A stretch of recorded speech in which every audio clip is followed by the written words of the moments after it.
خب، سلام و درود خدمت شما دوستداران عزیز کانال مانی گراف. در خدمت شما هستیم با تحلیل شاخص کل بورس ایران.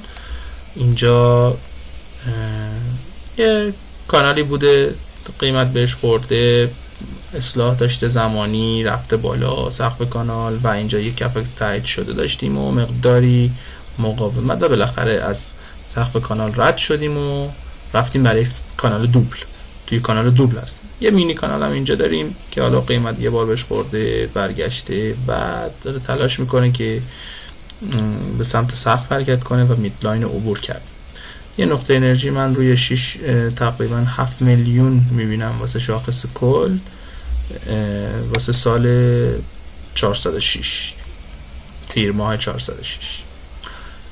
خب حالا باید سه سری تحلیل های بنیادی هست که حالا من باید خدمتتون عرض کنم از بزرگای بازار. در ادامه توی ویدیوهای آینده با من همراه باشین، حتما راه رو و مسیر رو براتون بهتر روشن خواهم کرد.